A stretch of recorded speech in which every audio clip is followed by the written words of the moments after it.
나는 올해로 105살이 되었습니다.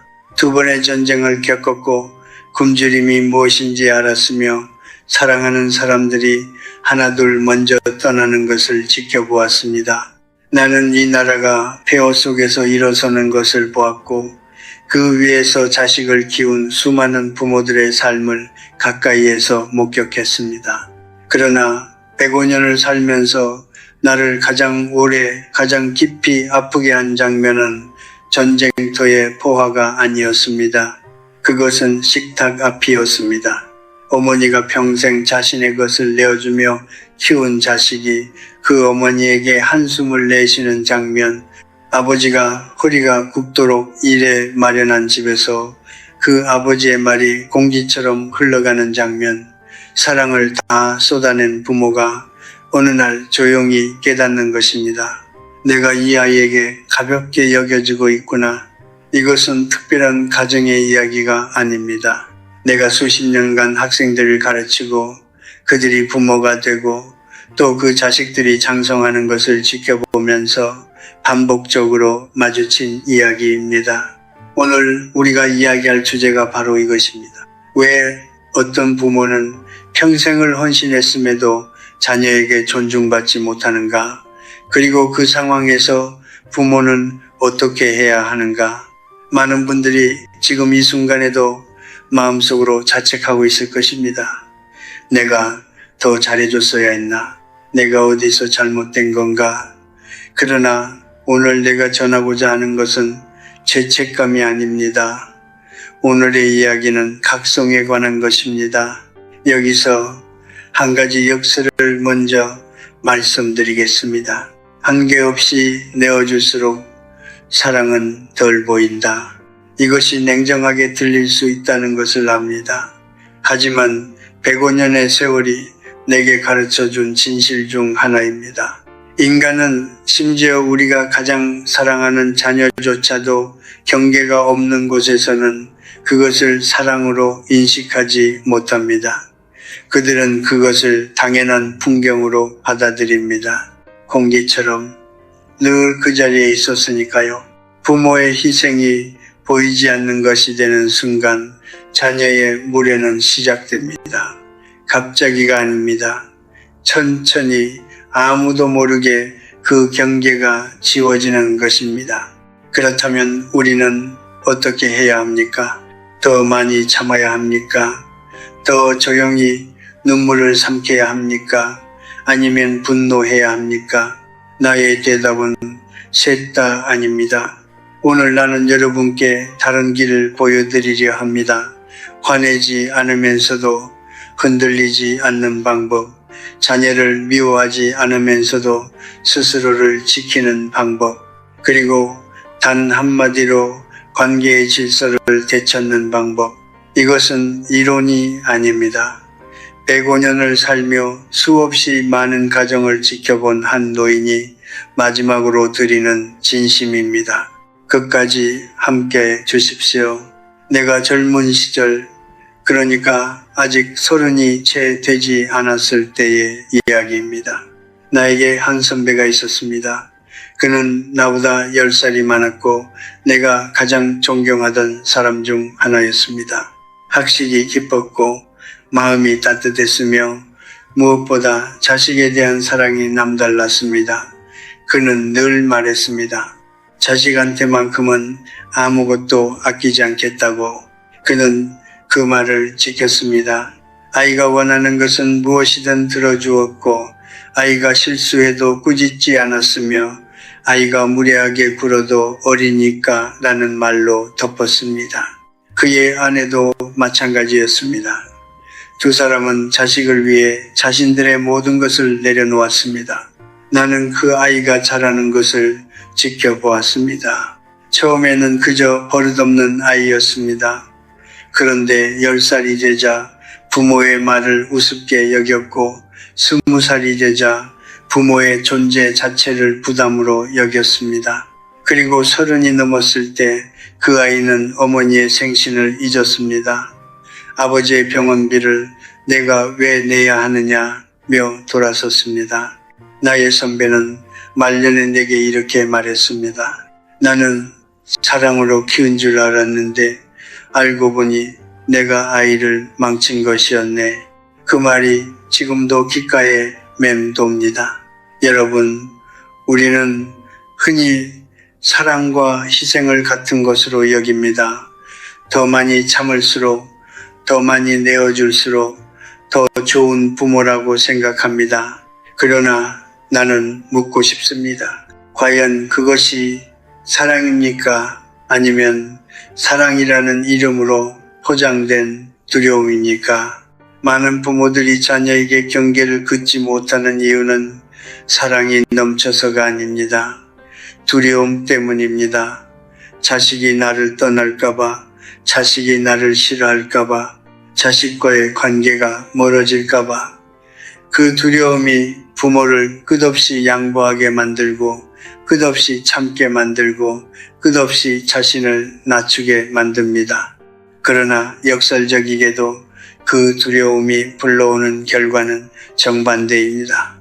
경계 없이 모든 것을 내어주는 부모 곁에서 자녀는 안정을 느끼지 못합니다.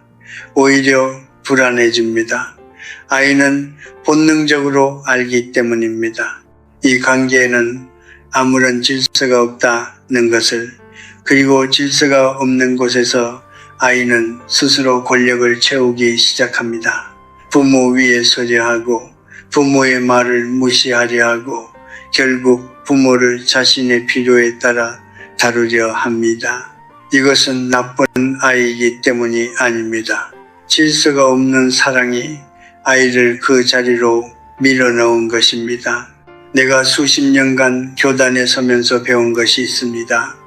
학생을 가르칠 때도 마찬가지였습니다. 학생에게 한없이 너그럽기만 한 교사는 결코 존경을 받지 못합니다. 학생들이 가장 깊이 기억하는 선생은 따뜻하되 분명했던 사람입니다. 사랑하되 기준이 있었던 사람입니다. 부모와 자녀의 관계도 다르지 않습니다. 사랑은 규율을 잃으면 방향을 잃습니다. 방향을 잃은 사랑은 자녀에게 닿지 못합니다. 잔잔한 강물도 강둑이 있어야 흐릅니다. 강둑이 무너지면 물은 흘러가는 것이 아니라 사방으로 흩어져 버립니다. 부모의 경계는 강둑입니다. 그것은 자녀를 가두는 것이 아니라 사랑이 제대로 흘러갈 수 있도록 방향을 잡아주는 것입니다. 경계 없는 사랑은 관계를 무너뜨리지만 경계 있는 사랑은 관계를 지켜줍니다. 이것이 내가 한 세기를 살며 수많은 가정을 지켜보고 내린 결론입니다. 사랑은 많고 적음의 문제가 아닙니다. 사랑에는 형태가 있어야 합니다. 그리고 그 형태를 만드는 것은 바로 부모 자신입니다. 사람들은 종종 내게 묻습니다. 교수님, 저는 정말 최선을 다해 키웠는데 어째서 우리 아이는 이렇게 변한 걸까요? 그 질문 안에는 깊은 상처가 담겨 있습니다. 배신감, 억울함, 그리고 무엇보다 자책감. 그러나 나는 그분들께 이렇게 말씀드립니다. 자녀의 무례함은 어느 날 갑자기 시작된 것이 아닙니다. 그것은 천천히 아주 조용히 오랜 시간에 걸쳐 쌓인 것입니다. 마치 벽에 스며드는 습기처럼 처음에는 보이지 않습니다. 그러다 어느 순간 벽이 무너지는 것입니다. 한번 되돌아 보십시오. 처음에는 작은 일이었을 것입니다. 아이가 말끝을 높이며 대답했을 때 부모는 피곤해서 그러겠지 라며 넘겼습니다. 아이가 약속을 어겼을 때 이번 한 번만 이라며 눈을 감았습니다. 아이가 부모의 부탁을 귀찮다는 듯 흘려들었을 때 부모는 괜히 상처 줄까봐 아무 말도 하지 않았습니다. 한 번, 두 번, 10번 그렇게 아무 일도 일어나지 않자 아이는 자연스럽게 학습합니다. 이 선을 넘어도 괜찮다. 이것은 아이가 나쁜 마음을 먹어서가 아닙니다. 인간은 본래 주어진 환경 안에서 가능한 것과 불가능한 것을 끊임없이 탐색합니다. 아이도 마찬가지입니다. 선이 없으면 선을 넘습니다. 반응이 없으면 더 멀리 나아갑니다. 이것은 인간의 본성입니다. 자녀라고 해서 예외가 되지 않습니다. 나는 이것을 관계의 중력이라고 부릅니다. 끝없이 양보하는 부모는 점점 아래로 내려갑니다. 처음에는 같은 자리에 있던 관계가 시간이 지나면서 기울어집니다. 부모가 내려갈수록 자녀는 위로 올라갑니다. 그리고 어느 순간 부모는 자녀의 눈높이 아래에 서 있는 자신을 발견합니다. 그 자리에서 존중을 바라는 것은 안타깝게도 이미 늦은 일입니다. 나는 한 어머니를 기억합니다. 그녀는 평생을 자녀를 위해 살았습니다. 자신의 꿈을 접었고 건강이 허락하는 한 일했으며 먹고 싶은 것도 참으며 자녀의 학비를 댔습니다. 그러나 자녀가 직장을 얻고 결혼을 하고 나서 어머니와의 연락은 점점 뜸해졌습니다. 명절에 왔다가도 이틀을 넘기지 않았고 어머니의 이야기에는 건성으로 답했습니다. 어머니는 내게 이렇게 말했습니다. 제가 부족했던 건가요? 더 잘해줬어야 했던 건가요? 나는 그 말을 듣고 한참 동안 아무 말도 하지 못했습니다. 부족해서가 아니었습니다. 오히려 반대였습니다. 너무 많이 주었기 때문에 자녀는 그것이 얼마나 귀한 것인지 알지 못하게 된 것입니다. 한 번도 부족함을 경험하지 못한 아이는 채워지는 것을 당연하게 여깁니다. 그리고 당연한 것에는 감사가 없습니다. 여기서 우리는 냉정하게 한 가지를 인정해야 합니다. 인간은 감사만으로 움직이지 않습니다. 인간은 관계의 구조 안에서 움직입니다. 자녀가 부모를 존중하는 것은 부모가 희생을 많이 했기 때문만이 아닙니다. 부모가 스스로를 존중하는 모습을 보여주었기 때문입니다. 그리고 넘지 말아야 할 선이 분명히 존재했기 때문입니다. 무례함은 악의에서 시작되지 않습니다. 무례함은 경계가 사라진 자리에서 자랍니다. 그리고 그 경계를 다시 세우는 것, 그것이 지금 우리가 해야 할 일입니다. 늦지 않았습니다. 105년을 살아온 내가 분명히 말씀드립니다. 관계는 언제든 다시 바로 세울 수 있습니다. 다만 그러기 위해서는 부모가 먼저 달라져야 합니다. 어떻게 달라져야 하는지 지금부터 말씀드리겠습니다. 105년을 살면서 나는 한 가지를 분명히 배웠습니다. 말이 많다고 해서 상대의 마음이 움직이지는 않습니다. 오히려 말이 길어질수록 그 말의 무게는 가벼워집니다. 설명이 많아질수록 상대는 그것을 협상으로 받아들입니다. 그리고 협상은 언제나 더 많은 요구를 불러옵니다. 나는 젊은 시절 말로 모든 것을 해결하려 했습니다. 논리적으로 설득하면 상대가 이해할 것이라고 믿었습니다. 충분히 설명하면 관계가 바로잡힐 것이라고 믿었습니다. 그러나 세월이 흐르면서 깨달았습니다. 특히 가장 가까운 관계에서는 논리가 아니라 태도가 말을 한다는 것을, 자녀와의 관계에서는 더욱 그렇습니다. 여러분께 한 가지 장면을 상상해 보시길 부탁드립니다. 자녀가 무례한 말을 합니다. 목소리를 높이거나 부모의 말을 가로막거나 차갑게 무시하는 눈빛을 보냅니다. 그 순간 부모의 안에서는 무슨 일이 일어납니까? 가슴이 철렁합니다. 억울함이 밀려옵니다. 눈물이 차오르거나 아니면 분노가 솟구칩니다. 그리고 대부분의 부모는 그 감정을 그대로 쏟아냅니다.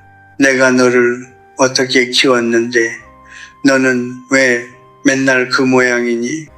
엄마 마음이 얼마나 아픈지 알기나 해. 이 말들이 틀렸습니까? 아닙니다. 모두 진심입니다. 모두 정당한 감정입니다. 그러나 이 말들이 자녀의 태도를 바꾸었습니까? 대부분의 경우 그렇지 않습니다. 오히려 자녀는 방어적이 되거나 더 차갑게 문을 닫아버립니다. 왜냐하면 감정으로 쏟아낸 말은 상대방의 가슴에 닿기 전에 상대방의 방패를 먼저 세우기 때문입니다. 그렇다면 어떻게 해야 합니까? 나는 수많은 가정을 지켜보면서 그리고 나 자신의 삶을 돌아보면서 하나의 원칙에 이르게 되었습니다. 짧게, 조용히, 그리고 흔들리지 않게 자녀가 선을 넘는 순간 길게 설명하지 마십시오. 감정을 앞세우지 마십시오. 대신 이렇게 말씀하십시오. 엄마는 너를 사랑한다. 하지만 부모를 존중하지 않는 말은 여기서 멈춰야 한다. 딱 두 문장입니다. 첫 번째 문장은 사랑을 확인합니다. 나는 너의 편이다. 나는 너를 공격하는 것이 아니다. 이것이 중요합니다. 자녀는 부모의 말이 자신을 향한 공격인지 아니면 관계를 지키려는 것인지를 본능적으로 감지합니다. 사랑을 먼저 말함으로써 우리는 그 방패를 내려놓게 합니다. 두 번째 문장은 경계를 선언합니다.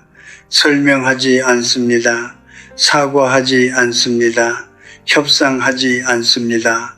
단지 선이 어디에 있는지를 조용하고 분명하게 알립니다. 그리고 그 이후 침묵을 지키십시오. 이것이 핵심입니다. 말을 한 뒤에 침묵을 지키는 것, 자녀가 반박하거나 더 날카롭게 굴더라도 거기에 다시 말을 보태지 않는 것, 침묵은 나약함이 아닙니다. 침묵은 나는 이미 할 말을 했다. 그 이상은 없다는 가장 강력한 메시지입니다. 나는 이것을 실천한 한 아버지를 알고 있습니다. 그는 50대 중반이었고 대학생 아들과의 관계가 몇 년째 틀어져 있었습니다. 아들은 자주 아버지에게 무례하게 굴었고 아버지는 그때마다 길게 훈계하거나 크게 화를 냈습니다. 그럴수록 아들은 더 멀어졌습니다. 어느 날 아들이 또 차갑게 말을 끊었습니다. 아버지는 그 순간 깊게 숨을 한번 들이쉬고 낮고 조용한 목소리로 말했습니다. 아버지는 너를 사랑한다. 하지만 지금 네가 한 말은 우리 사이에서 해서는 안 되는 말이다. 그리고 자리에서 일어나 조용히 방을 나갔습니다. 아들은 그날 이후 달라지기 시작했습니다. 즉시는 아니었습니다. 처음에는 더 반발했습니다. 그러나 아버지가 매번 같은 방식으로 흔들리지 않고 반응하자 아들은 서서히 깨닫기 시작했습니다. 아버지는 더 이상 이 선을 허락하지 않는다. 관계는 그때부터 바뀌었습니다. 말의 힘은 비리에 있지 않습니다. 말의 힘은 그 말을 하는 사람의 흔들리지 않는 태도에 있습니다. 단 한마디라도 그것이 진심에서 나오고 일관되게 지켜진다면 그 말은 천마디의 훈계보다 깊이 박힙니다. 자녀의 마음속에 그리고 관계의 뿌리 속에 나는 오랜 세월 동안 많은 것을 관찰해 왔습니다. 전쟁을 겪은 세대의 부모들, 가난 속에서 자식을 키운 부모들, 그리고 풍요로운 시대에 자녀에게 모든 것을 해주려 했던 부모들, 그들의 삶을 가까이에서 지켜보면서 나는 한 가지 불편한 진실과 마주하게 되었습니다. 자녀가 부모를 무시할 때 그 뿌리는 대부분 자녀 안에 있지 않습니다. 그 뿌리는 부모가 자기 자신을 대하는 방식 안에 있습니다. 이것이 가슴 아프게 들릴 수 있다는 것을 압니다.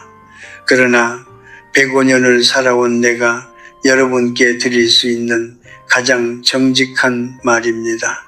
한번 생각해 보십시오. 부모 스스로가 자신을 어떻게 대하고 있습니까? 자녀 앞에서 나는 이제 늙어서 아무것도 모른다고 말한 적이 있습니까? 자녀가 조금만 불편한 기색을 보여도 내가 잘못했나 며 먼저 사과한 적이 있습니까? 자신의 의견을 말하다가 자녀의 눈치를 보며 스스로 말을 거둬들인 적이 있습니까? 쉬고 싶은데도 자식한테 짐이 될까봐 아프다는 말조차 꺼내지 못한 적이 있습니까? 이 모든 것이 사랑에서 비롯된 행동이라는 것을 압니다. 그러나 자녀의 눈에는 그것이 다르게 보입니다. 자녀는 부모의 말을 듣기 전에 부모의 태도를 먼저 읽습니다. 그리고 부모가 스스로를 낮추는 모습을 반복적으로 보아온 자녀는 자연스럽게 부모를 낮은 자리에 놓습니다. 이것은 의식적인 결정이 아닙니다. 오랜 시간에 걸쳐 형성된 관계의 구조입니다. 부모가 자신을 존중하지 않으면 자녀는 부모를 존중하는 법을 배우지 못합니다. 나는 한 어머니를 기억합니다. 그녀는 이른이 다 된 나이였지만 자녀들 앞에서는 언제나 작아졌습니다. 자녀가 바쁘다고 하면 하고 싶은 말을 삼켰고 자녀가 짜증을 내면 자신이 뭔가 잘못했나 돌아보았습니다. 명절에 온 자녀들이 이틀 만에 떠나도 바쁜데 와줘서 고맙다며 웃었습니다. 그녀의 자녀들은 어머니를 나쁘게 생각하지 않았습니다. 다만 어머니를 가볍게 생각했습니다. 왜냐하면 어머니 스스로가 자신을 가볍게 대했기 때문입니다. 어느 날 내가 그녀에게 물었습니다. 왜 그렇게 하십니까? 왜 자꾸 스스로를 낮추십니까? 그녀는 잠시 침묵하다가 이렇게 말했습니다. 자식들이 멀어질까봐요. 제가 뭔가를 요구하면 부담스러워할까봐요. 나는 그 말을 듣고 조용히 말씀드렸습니다. 지금 그렇게 하고 계신데도 자녀들은 이미 멀어지고 있지 않습니까? 그녀는 아무 말도 하지 못했습니다. 두려움은 나쁜 것이 아닙니다. 자녀를 잃고 싶지 않은 마음, 관계가 깨질까봐 조심하는 마음, 그것은 사랑의 또 다른 얼굴입니다. 그러나 그 두려움이 부모를 지나치게 작게 만들 때 그것은 관계를 지키는 것이 아니라 오히려 관계의 기반을 허무는 것입니다. 자녀는 부모가 강하기를 원합니다. 표면적으로는 반발하더라도 마음 깊은 곳에서는 기댈 수 있는 부모를 원합니다. 무너지지 않는 부모, 흔들리지 않는 부모, 자기 자신을 지킬 줄 아는 부모, 그런 부모 곁에서 자녀는 비로소 안심합니다. 그렇다면 우리는 어떻게 해야 합니까? 거창한 것이 아닙니다. 오늘부터 작은 것부터 시작하십시오. 자녀 앞에서 자신의 의견을 말하십시오. 피곤하면 피곤하다고 말하십시오. 불편한 말을 들었을 때 웃어넘기지 마십시오. 자신의 시간을, 자신의 공간을, 자신의 감정을 소중히 여기십시오.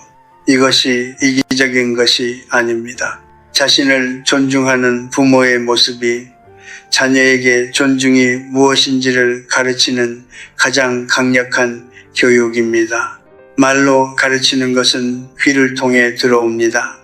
그러나 삶으로 보여주는 것은 뼛속까지 새겨집니다. 자녀가 부모를 존중하기를 바란다면 부모가 먼저 자기 자신을 존중하십시오. 그것이 시작입니다. 그리고 그것이 전부입니다. 나는 지금까지 많은 이야기를 드렸습니다. 왜 경계가 필요한지, 무례함이 어떻게 시작되는지, 단 한마디가 어떻게 관계를 바꾸는지, 그리고 부모 스스로의 자존이 얼마나 중요한지, 이 모든 것이 머리로는 이해가 됩니다. 고개를 끄덕이게 됩니다. 그러나 문제는 언제나 같은 자리에서 생깁니다. 막상 그 순간이 오면 우리는 다시 무너집니다. 자녀가 차갑게 말을 끊는 그 순간, 자녀가 눈을 흘기며 자리를 피하는 그 순간, 자녀가 아무렇지 않게 부모의 말을 무시하는 그 순간, 그때 우리 안에서는 온갖 감정이 한꺼번에 밀려옵니다. 그리고 우리는 알고 있으면서도 똑같은 실수를 반복합니다. 이것은 의지가 약해서가 아닙니다. 연습이 되지 않았기 때문입니다. 원칙은 알고 있어야 하지만 그것보다 더 중요한 것은 몸에 익혀야 한다는 것입니다. 105년을 살아오면서 나는 배웠습니다. 지식은 머리에 머물지만 지혜는 반복을 통해 몸 안에 새겨진다는 것을. 오늘은 3가지 원칙을 드리겠습니다. 간단합니다. 그러나 이 3가지를 일관되게 지키는 것이 관계를 바꾸는 가장 확실한 방법입니다. 첫 번째 원칙, 한 박자 멈추십시오. 자녀가 선을 넘는 순간 즉각 반응하지 마십시오. 이것이 가장 어렵습니다. 감정은 빠르고 이성은 느립니다. 가슴이 먼저 반응하고 머리가 따라오는 사이에 입이 이미 열려 있습니다. 그러나 그 순간 내뱉는 말은 대부분 후회로 남습니다. 한 박자 멈추십시오. 숨을 한번 고르십시오. 단 3초입니다. 그 3초가 감정의 말과 지혜의 말을 가릅니다. 그 3초 안에서 부모는 선택할 수 있습니다. 상처받은 사람으로 반응할 것인지 아니면 경계를 지키는 어른으로 반응할 것인지. 물은 끓는 순간 넘칩니다. 그러나 불을 잠시 줄이면 물은 다시 가라앉습니다. 부모의 감정도 마찬가지입니다. 그 잠깐의 멈춤이 관계 전체를 지킵니다. 두 번째 원칙, 짧게 말하고 침묵을 지키십시오. 말을 했으면 그것으로 충분합니다. 앞서 말씀드린 그 2문장, 나는 너를 사랑한다. 그러나 이 말은 여기서 멈춰야 한다. 그것을 말했으면 더 이상 덧붙이지 마십시오. 설명하려 하지 마십시오.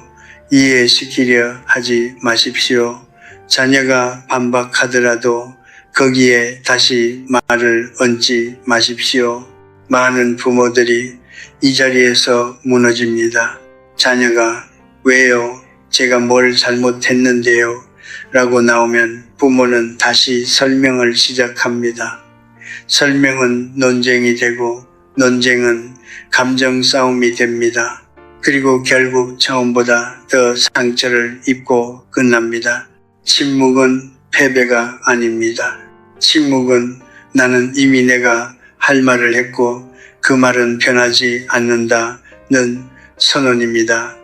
자녀는 그 침묵 안에서 부모가 이전과 다르다는 것을 느낍니다. 흔들리지 않는 사람 앞에서 인간은 결국 멈추게 되어 있습니다. 세 번째 원칙, 끝까지 일관성을 유지하십시오.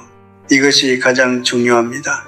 처음 경계를 세울 때 자녀는 반드시 반발합니다. 이것을 미리 아셔야 합니다. 갑자기 달라진 부모의 태도에 자녀는 당황하고 때로는 더 강하게 밀어붙입니다. 엄마가 왜 이래? 원래 안 그랬잖아. 이 말이 나올 때 많은 부모들이 다시 물러섭니다.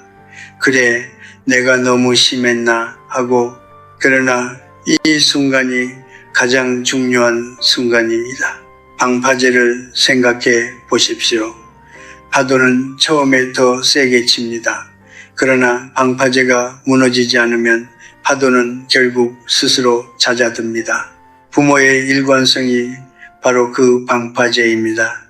한 번, 두 번, 10번 같은 방식으로 반응하십시오. 흥분하지 말고 포기하지 말고 그저 흔들리지 마십시오. 자녀는 영리합니다. 부모가 진심으로 달라졌다는 것을 시간이 지나면 반드시 알아차립니다. 그리고 그때부터 관계는 새로운 질서 위에 서기 시작합니다. 3가지를 다시 말씀드립니다. 첫째, 한 박자 멈추십시오. 둘째, 짧게 말하고 침묵을 지키십시오. 셋째, 끝까지 일관성을 유지하십시오. 이 3가지는 자녀를 이기기 위한 것이 아닙니다. 자녀를 벌주기 위한 것도 아닙니다. 이것은 사랑을 지키기 위한 것입니다. 경계는 담장이 아닙니다. 경계는 사랑이 제 모습을 유지할 수 있도록 붙잡아주는 뿌리입니다.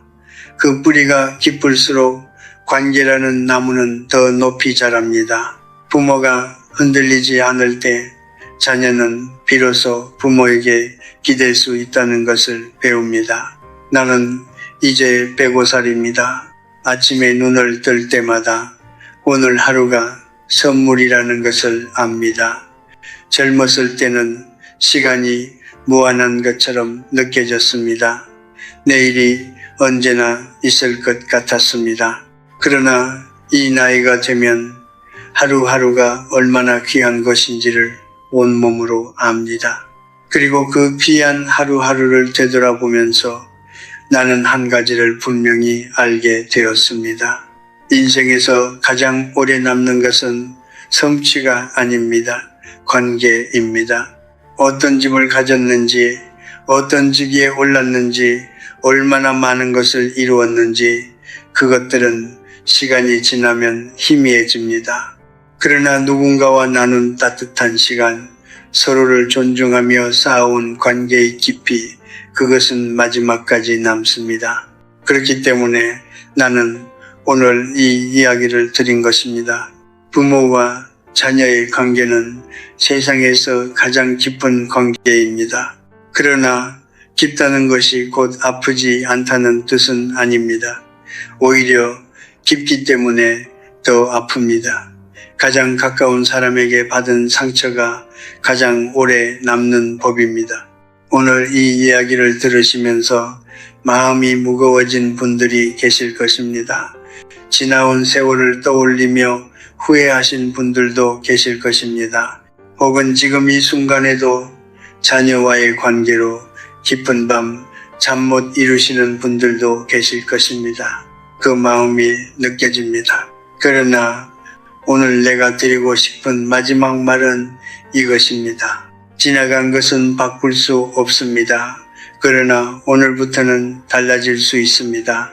경계를 세운다는 것이 자녀를 밀어내는 것이라고 오해하지 마십시오.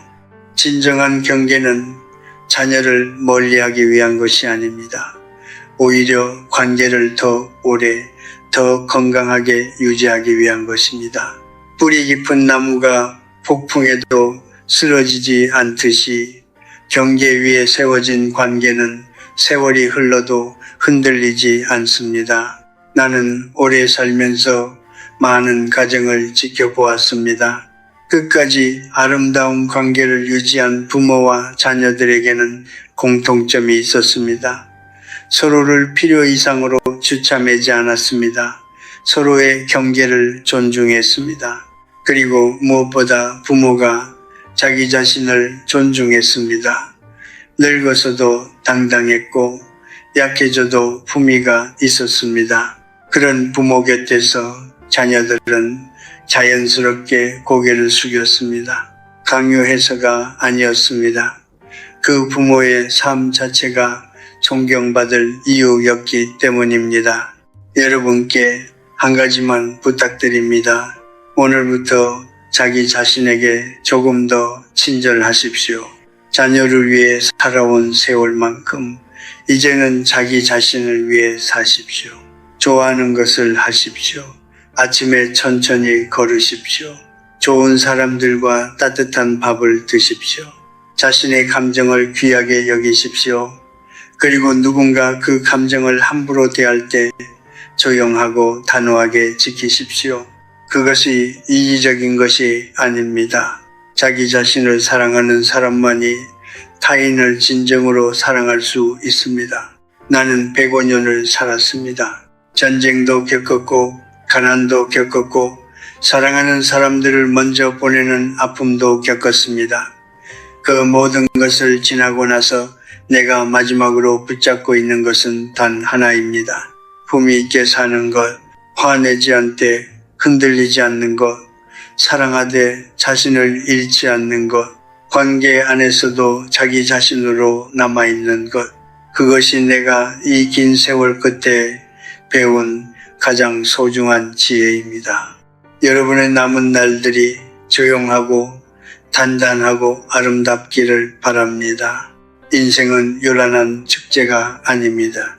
인생은 고요한 강물처럼 끝까지 흐르는 것입니다.